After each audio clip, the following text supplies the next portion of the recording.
Il-kandidati għal kariga ta' kap nazzjonalista Alex Borch u Adrian Delija ikkommettew li jippubblikaw f'qasir żmien il-kontijiet awditjati tal-Partit Nazzjonalista mingħajr ma qasbis jafu kemm għandu dejn l-istess partit illum il-ġurnata. Dan ħareġ waqt intervista li Borch u Delija poġġew għalija u li xandret fuq l-Istazzjon Nazzjonali. Borch wieġeb hekk meta ġie mistoqsijek jaf x'kemm hu d-dejn tal-Partit Nazzjonalista. Kemm huwa d-dejn tal-PN? Ovvjament jiena ser inkun qed nagħmel mezz li nara l-karti kollha illi hemm jiena minix il-kap tal-partit u għalhekk ma nistax l-istorja kollha.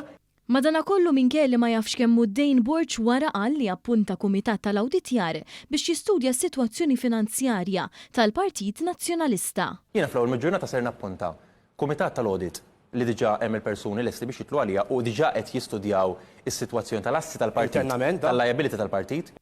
Ma' One News jum qabel Alex Borch sostna li wieħed mill-persuni li jafda biex ikun f'dan il-kumitat u jgħinu bil-problemi finanzjarji tal-Partit Nazzjonalista huwa Tonio Fenech. L-istess Tonio Fenech li kien ex-Ministru tal-Finanzi taħt Gonzi PN u jibqa' figura kontroversjali minħabba deċiżjonijiet żbaljati li ħa u l-effetti tagħhom ħallew riperkussjonijiet kbar fuq il-poplu kollu. Min-naħa l-oħra Adrian Delija wkoll qal li s-sitwazzjoni finanzjarja tal-Partit Nazzjonalista ma jafix.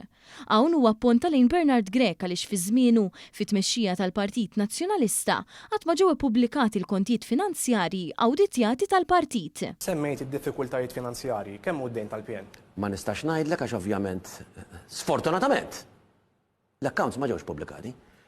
Fi żmieni. Bejn tkun titkellmu ma tkun tal-pjetà Le, ma nkunux nafu.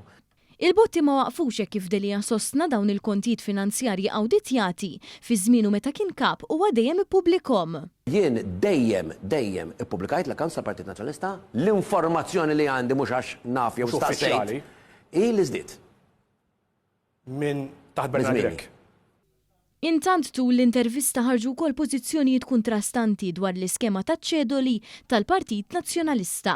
Mistoqsi dwar din l-iskema sigrita kontroversjali li kienet bdiet taħt it-tmexxija ta' Simon Busuttil, Adrian Delija baqa' jsostni li isem min jidħol għal din l-iskema għandu jibqa' sigret. Jekk tkun kap inti, ħatajt min huma n-nies li xtaw iċ-ċedoli? Le. Madanakollu mhux tal-istess fema kien Alex Borch li waqt li saritlu l-mistoqsija derskomdu għall-aħħar u f'Fernezija qal li jekk il-liġi ttieħ huwa jippubblika l-ismijiet tal-persuni li taw eluf ta' flus f'ċedoli. Jekk tkun kap inti, ħatajt min huma n-nies li xtraw iċ-ċedoli?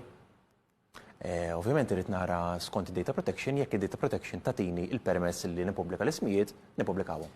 Permezz ta' din l-iskema li ddur mal-obbligi tal-liġi tal-finanzjament tal-partiti huwa mifhum li l-Partit Nazzjonalista daħħal miljuni ta' euro.